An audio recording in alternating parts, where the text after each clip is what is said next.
La gare routière était presque vide en cette fin d'après-midi. Une jeune fille était assise, recroquevillée sur un banc, ses vêtements sales et froissés, les bras serrés autour du ventre. Elle murmura d'une voix tremblante, « J'ai faim. J'ai faim. » Des gens passaient devant elle. L'un d'eux la regarda et murmura, « Probablement une fugueuse. » Un père célibataire était assis à proximité, ouvrant sa simple boîte à lunch. Il n'y avait qu'un vieux sandwich qu'il partagea en deux pour sa petite fille. Sa fille murmura, « Papa, elle a l'air plus affamée que nous. » L'homme acquiesça lentement et tendit l'autre moitié de son sandwich à la jeune fille. Il ne savait pas que la personne qu'il venait d'aider était la fille de l'un des Jack Hale avait 38 ans. Ses mains étaient rugueuses à force d'avoir travaillé dans le bâtiment pendant des années. Ses vêtements étaient propres mais défraîchis. Les gens le regardaient souvent comme s'il était invisible. C'était un père célibataire. Sa femme Sarah était décédée 3 ans auparavant d'un cancer. Elle avait laissé 2 choses derrière elle. Leur fille Ella, âgée de 9 ans, et une boîte à lunch en métal rayé que Jack emportait avec lui tous les jours. Ella était tout pour Jack. Elle avait le sourire de sa mère, ses yeux brillants, son optimisme inébranlable. Lorsque les autres enfants à l'école se vantaient de leurs jouets et de leurs vacances, Ella rentrait à la maison et serrait son père dans ses bras. Elle disait, « Papa, nous sommes toujours riches, nous sommes riches en amour. » Jack souriait, mais au fond de lui, son cœur se brisait un peu. Il voulait lui offrir plus, de meilleurs vêtements, une maison plus grande, l'enfance qu'elle méritait, mais l'argent était toujours rare. Certaines semaines, il mangeait le même sandwich pendant 3 jours d'affilée. Jack ne se plaignait jamais, pas plus qu'Ella. Cet après-midi-là, la pluie s'est mise à tomber fort. Jack est allé chercher Ella à l'école. Ils ont attendu ensemble à l'arrêt de bus. Le banc était froid et humide. Jack a ouvert sa vieille boîte à lunch. À l'intérieur, il y avait un sandwich à la dinde et au fromage, rien d'extraordinaire. Il l'a soigneusement coupé en 2 et en tendit la moitié à Ella. Elle en prit une petite bouchée et lui sourit. « C'est parfait, papa. » C'est alors qu'ils la remarquèrent. Une jeune femme était assise à 3 sièges d'eux. Elle semblait avoir environ 22 ans. Ses cheveux étaient en bataille et emmêlés. Ses vêtements étaient déchirés et tachés de boue. Son visage était pâle. Elle fixait le sol, les bras enroulés autour de son ventre. Ella se pencha vers son père et murmura, « Papa, elle va bien? » Jack regarda la jeune fille. Elle tremblait, ses lèvres étaient sèches et gercées, puis, d'une voix à peine audible, elle dit, « J'ai faim. » Un homme d'affaires en costume passa devant elle, la regarda et secoua la tête. Probablement une fugueuse, ne la regarde pas dans les yeux. Une femme âgée serra son sac à main contre elle. Les enfants d'aujourd'hui sont toujours à la recherche d'aumônes. Personne ne s'arrêta, personne ne s'en souciait. Elle attira sur la manche de son père. Sa voix était douce mais sérieuse. « Papa, elle a l'air plus affamée que nous. » Jack regarda sa fille, puis le demi-sandwich qu'il tenait à la main. C'était censé être son dîner. Il n'avait rien mangé depuis le petit déjeuner et son estomac gargouillait déjà. Mais Ella avait raison. Jack se leva lentement et s'approcha de la fillette. Elle ne leva pas les yeux au début. Il s'accroupit devant elle et lui tendit le sandwich. « Tiens, » dit-il doucement, « tu en as plus besoin que moi. » La fillette leva la tête, les yeux étaient rouges d'avoir pleuré. Elle fixait le sandwich comme si elle n'arrivait pas à croire qu'il était réel. « Tu es sûr? » murmura-t-elle. Jack acquiesça. « Mange, s'il te plaît. » Ses mains tremblaient lorsqu'elle le prit. Elle mordit dans le sandwich et des larmes coulèrent sur son visage, non pas parce qu'il était bon, mais parce que quelqu'un l'avait enfin remarqué. Quelqu'un s'était enfin soucié d'elle. Jack sourit doucement. Il se leva et retourna vers Ella. Sa fille l'enlaça. « Tu es le meilleur papa du monde, dit-elle. Jack ne se sentait pas comme le meilleur. Il se sentait fatigué, brisé, épuisé par la vie, mais à ce moment-là, assis avec sa fille sous la pluie, il ressentit autre chose aussi. Il eut l'impression qu'il faisait peut-être quelque chose de bien. La fillette mangea lentement. Chaque bouchée semblait la ramener à la vie. Jack l'observait du coin de l'œil, heureux de pouvoir l'aider, même si cela signifiait qu'il se coucherait le ventre vide ce soir-là. Mais tout le monde ne voyait pas les choses de cette façon. Un homme vêtu d'une veste coûteuse a vu Jack assis avec Ella, puis il a vu la fillette manger. Il a souri narquoisement et a dit assez fort pour que tout le monde l'entende. « Regardez ce type, il arrive à peine à nourrir son propre enfant et il joue les héros. » Quelques personnes se sont retournées pour regarder, certaines ont ri, d'autres ont chuchoté entre elles. Jack a serré les mâchoires, mais il n'a rien dit. Il a simplement passé son bras autour d'Ella et l'a serré contre lui. Elle a rougi, elle voulait leur crier dessus pour défendre son père, mais Jack lui serra doucement l'épaule, un signe silencieux pour lui dire de laisser tomber. Puis, une femme bien habillée, portant des lunettes de soleil de marque, passa devant eux. Elle s'arrêta et fixa la fillette assise sur le banc, le visage déformé par le dégoût. « Vous devriez faire attention, » dit la femme à Jack. « Les filles comme ça sont souvent des voleuses. Elle va probablement vous suivre jusqu'à chez vous et vous voler. » La fillette devint pâle, elle cessa de mâcher et sa main se remit à trembler. Ella ne put en supporter davantage, elle se leva et cria « Ne parlez pas de mon papa comme ça, c'est quelqu'un de bien. » La femme roula des yeux. « Ma chérie, quand tu seras grande, tu apprendras que le monde ne récompense pas les gens pour leur bonté, mais pour leur intelligence. » Elle s'éloigna, ses talons claquant sur le trottoir mouillé. Jack sentit sa poitrine se serrer. Il détestait qu'Ella ait à entendre des choses pareilles. Il détestait que les gens le regardent et voient en lui un raté, un moins que rien, mais il ne le montrait pas. Il se leva et s'approcha de la fille. Elle pleurait à nouveau, des larmes silencieuses coulant sur ses joues sales.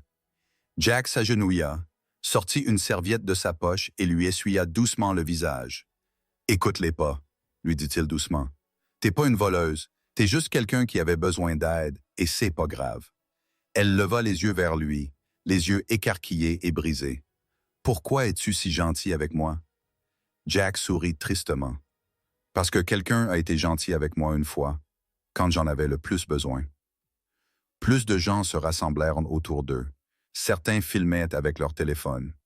Jack ne le remarqua pas, trop concentré à s'assurer que la fille allait bien, mais la foule le remarqua. Un homme marmonna. « Quel loser! Il essaye de se faire passer pour un saint. » Une adolescente rit. Il veut probablement juste attirer l'attention. Un homme plus âgé secoua la tête. C'est ce qui ne va pas dans notre société. Des gens qui font semblant de se soucier des autres pour avoir des likes et des vues.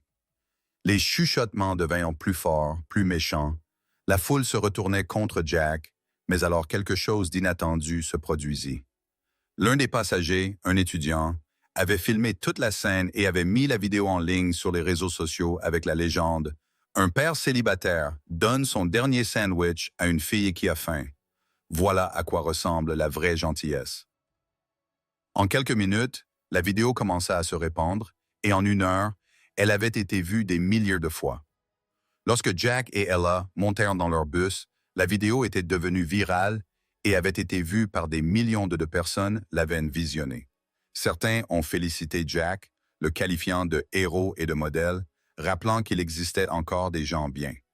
Mais d'autres ont été cruels, le traitant d'imbécile et d'irresponsable, estimant qu'il aurait dû nourrir sa propre fille plutôt qu'une inconnue. La section des commentaires est devenue un champ de bataille. Jack n'en avait aucune idée. Il n'était pas sur les réseaux sociaux.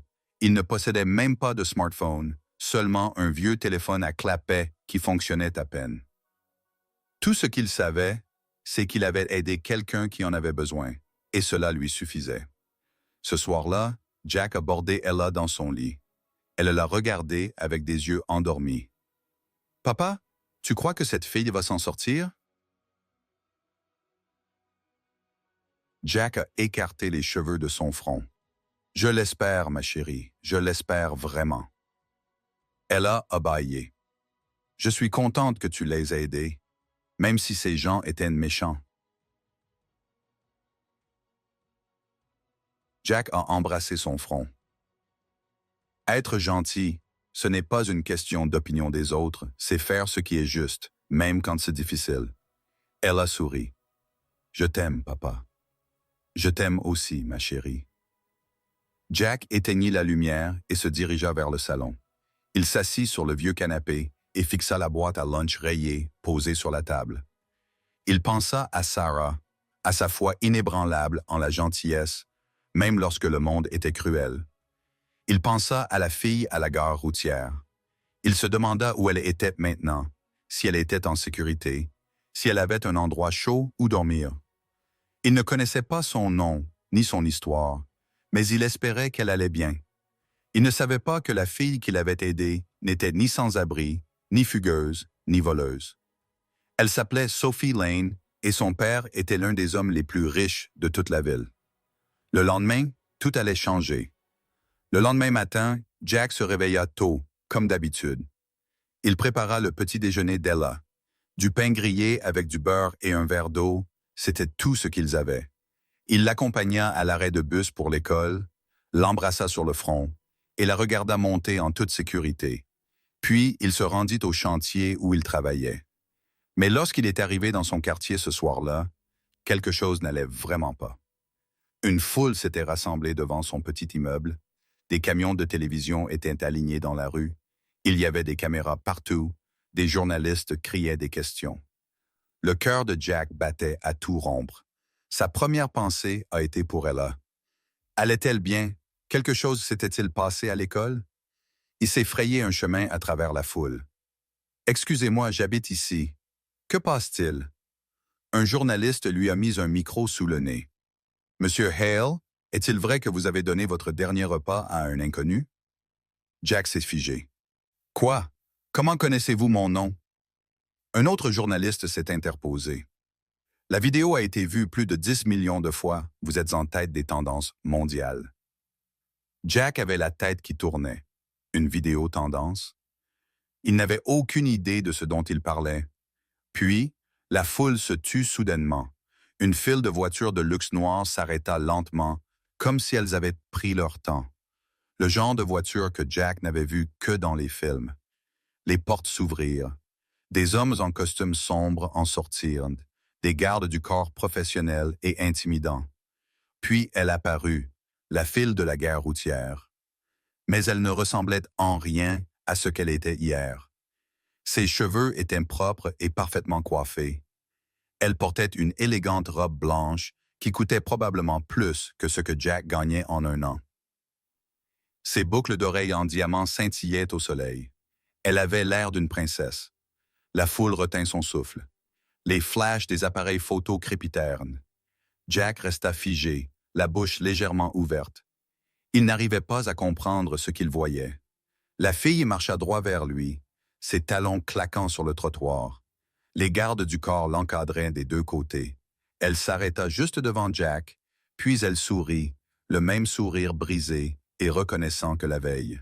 « Bonjour à nouveau », dit-elle doucement. Il répondit « Bonjour ». Jack pouvait à peine parler. « Vous êtes l'un des journalistes qui a crié que Sophie Lane, la fille du milliardaire Victor Lane. » La foule s'est déchaînée. Tout le monde parlait en même temps. Les téléphones enregistraient sous tous les angles. Sophie a levé la main. Le bruit s'est tu instantanément. Elle s'est tournée vers les caméras. Sa voix était claire et forte. « Hier, j'avais faim, non pas parce que je n'avais pas d'argent, mais parce que je voulais savoir ce que l'on ressentait à être invisible, à être ignoré, à être traité comme si je n'avais aucune importance. » La foule était désormais silencieuse, suspendue à ses lèvres. Je suis resté assise à cette gare routière pendant des heures. Des centaines de personnes sont passées devant moi. Ils m'ont vu, mais ils ne m'ont pas vu. Vous comprenez? Elle a fait une pause, les yeux brillants de larmes. Ils ont vu des vêtements sales. Ils ont vu quelqu'un d'inférieur. quelqu'un qui ne méritait pas qu'on s'intéresse à lui. Les voisins de Jack. Les voisins de Jack commençaient à se sentir mal à l'aise. Certains d'entre eux étaient à l'arrêt de bus hier. Certains d'entre eux avaient ri de lui. Sophie continua. Mais cet homme... Elle se tourna et regarda Jack. Cet homme a vu une personne, un être humain qui avait besoin d'aide, et il m'a donné la seule nourriture qu'il avait. Masikamo chassé d'inanité. Un journaliste s'écria. Mais mademoiselle Lane, pourquoi faisiez-vous semblant d'être sans abri? L'expression de Sophie s'assombrit. Parce que mon père contrôle chaque aspect de ma vie, où je vais, à qui je parle, ce que je mange. Je voulais un jour, juste un jour, voir le monde réel, voir comment les gens se traitent les uns les autres quand l'argent et le statut social ne comptent plus. Elle essuya une larme sur sa joue, et ce que j'ai appris m'a brisé le cœur.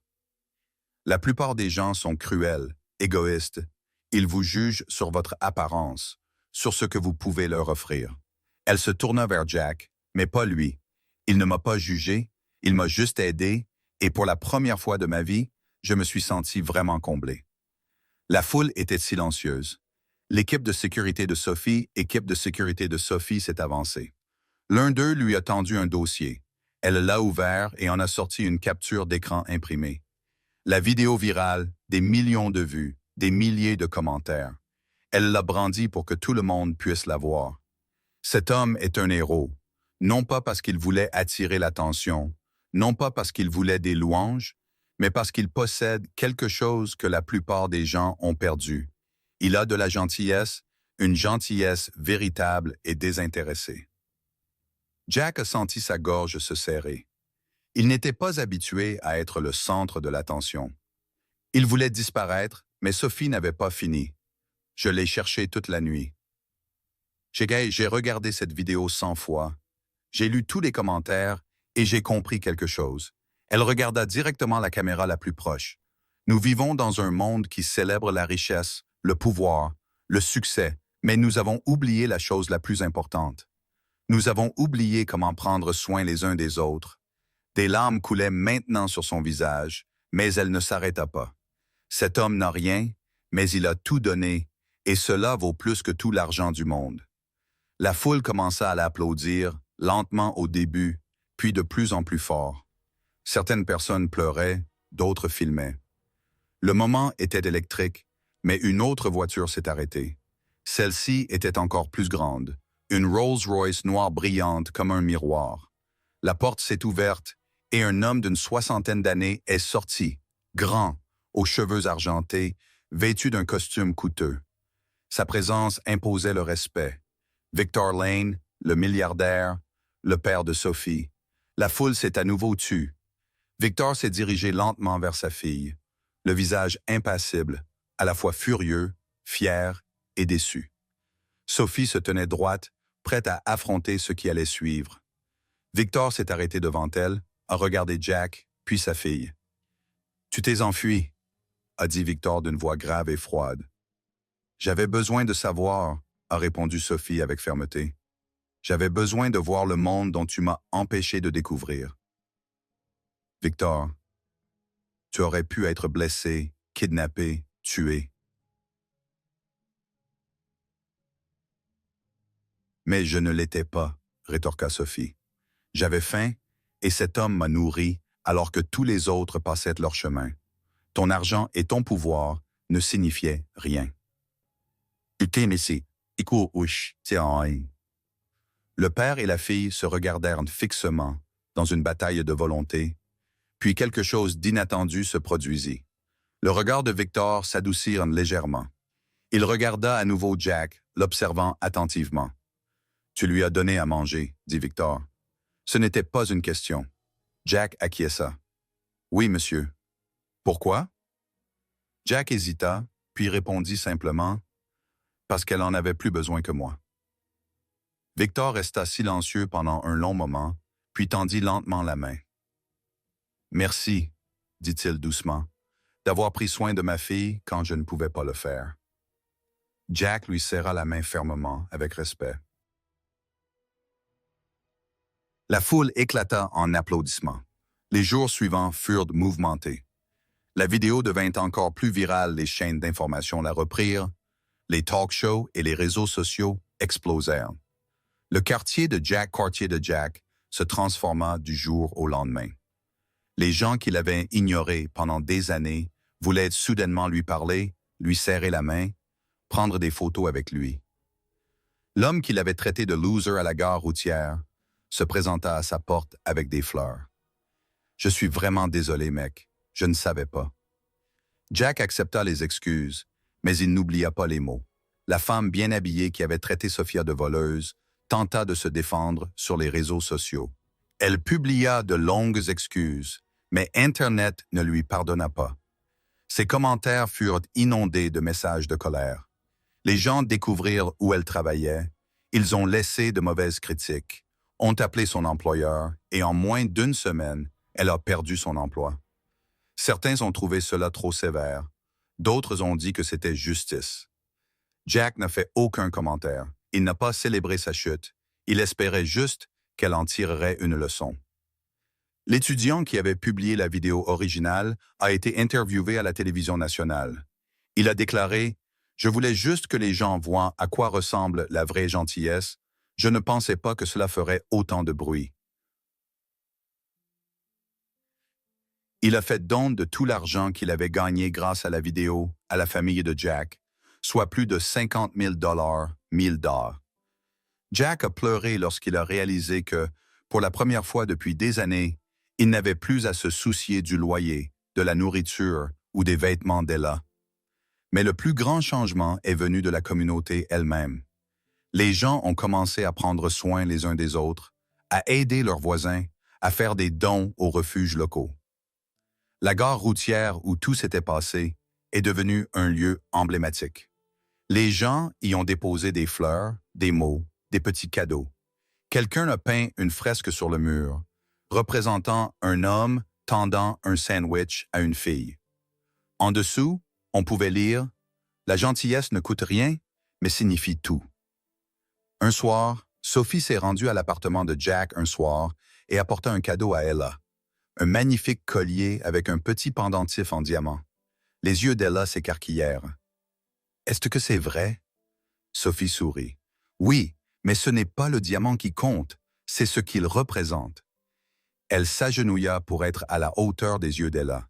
« C'est pour te rappeler que la gentillesse brille plus fort que n'importe quel bijou. C'est ton père qui me l'a appris. » Ella serra Sophie dans ses bras. « Merci. Et tu n'auras plus jamais faim, n'est-ce pas? » Sophie a ri à travers ses larmes. « Non, ma chérie, je n'aurai plus jamais faim. » Victor Lane est également venu. Il a apporté un contrat, une offre d'emploi pour Jack, un poste de direction dans l'une de ses entreprises, avec un salaire à 6 chiffres et des avantages sociaux. Jack a regardé le papier. C'était plus d'argent qu'il n'avait jamais rêvé d'avoir, mais il a levé les yeux vers Victor et lui a dit « J'apprécie vraiment, mais je n'ai pas besoin de charité. » Victor a secoué la tête. « Ce n'est pas de la charité, c'est une opportunité. Tu as quelque chose que mes employés n'ont pas. L'intégrité. L'intégrité. Le monde a besoin de plus de personnes comme vous à des postes influents. » Jack y réfléchit, pensa à Ella, à lui offrir la vie qu'elle méritait. Il signa le contrat. Ce soir-là, le quartier organisa une fête. Tout le monde vint. Il y avait de la musique, de la nourriture, des rires. Ella courait partout en jouant avec les autres enfants. Sophie se joignit à eux pour la première fois de sa vie. Elle se sentait comme une personne normale. Jack s'assit sur les marches, le cœur rempli de joie. Un voisin s'assit à côté de lui. « Tu as bien fait, Jack, vraiment bien. » Jack sourit. « Je lui ai juste donné un sandwich. » Le voisin rit. « Tu lui as donné beaucoup plus que ça. » 3 mois plus tard, tout avait changé. Jack avait commencé son nouveau travail. Il était nerveux au début, craignant de ne pas s'intégrer, mais Victor avait raison. Les gens le respectaient non pas à cause de son titre, mais à cause de qui il était. Ella avait de nouveaux vêtements, un nouveau sac à dos. Elle avait même rejoint l'équipe de football de l'école. Mais le mieux, c'est qu'elle avait toujours le même sourire, le même cœur généreux. Un soir, Victor invita Jack et Ella à dîner dans son manoir. La maison était immense, comme un palais, avec des sols en marbre, des lustres en cristal, des œuvres d'art sur chaque mur. Ella murmura à son père, « Les gens vivent vraiment comme ça? » Jack lui serra la main. « Certains, oui, mais cela ne les rend pas meilleurs que nous. » Ma si, si. Sophie les accueillit à la porte et serra Ella dans ses bras. « Je vous attendais. » Ils prirent ensemble un repas copieux, plus copieux que tout ce que Jack et Ella avaient vu depuis des années. Après le dîner, Victor prit Jack à part. « J'ai réfléchi, dit Victor, à ce que tu as dit ce jour-là, que tu n'avais pas besoin d'argent, que tu voulais juste que ta fille soit en sécurité et heureuse. » Jack acquiesça. « Je le pensais vraiment, » dit Victor sourit, ce qui était rare chez lui. « J'ai passé toute ma vie à courir après le succès, à accumuler des richesses, à acquérir du pouvoir, mais j'ai oublié le plus important. J'ai oublié d'être présent, d'être gentil, d'être humain. » Il regarda Sophie qui riait avec Ella. « Ma fille s'est enfuie parce que je l'ai déçue, mais toi, tu lui as rappelé ce qu'est la bonté, et tu me l'as rappelé aussi. » La voix de Victor se brisa légèrement. « Merci d'être l'homme que j'aurais dû être. » Jack ne savait pas quoi dire, alors il posa simplement une main sur l'épaule de Victor, un accord tacite entre deux pères. Avant de partir, Sophie donna un autre cadeau à Ella, une photo prise à la gare routière au moment où Jack lui tendait le sandwich. « Garde ça, dit Sophie, pour te rappeler que la gentillesse n'est jamais vaine. » Ella serra la photo contre sa poitrine. Sur le chemin du retour, Ella s'endormit sur le siège passager. Jack la regarda et sourit. Sa voix off devint calme et réfléchie. « Je pensais que mon sandwich était trop petit pour avoir de l'importance. Juste la moitié d'un vieux repas. Rien de spécial. Mais ce jour-là, ma fille m'a appris quelque chose. Parfois, le plus petit cadeau comble la plus grande faim. » Il regarda les lumières de la ville. « Je ne suis pas riche, je ne le serai jamais. Mais j'ai quelque chose de mieux. J'ai l'amour, j'ai un but et j'ai la chance de faire une différence, même si ce n'est qu'un sandwich à la fois. » La scène finale montrait Ella, Sophie et d'autres enfants courant dans le jardin de Victor, les lumières brillant, les rires résonnants. Jack était assis sur un banc, tenant la vieille boîte à lunch rayée de sa femme. Il souriait, en paix. Abonnez-vous si vous croyez que la vraie richesse réside dans le partage.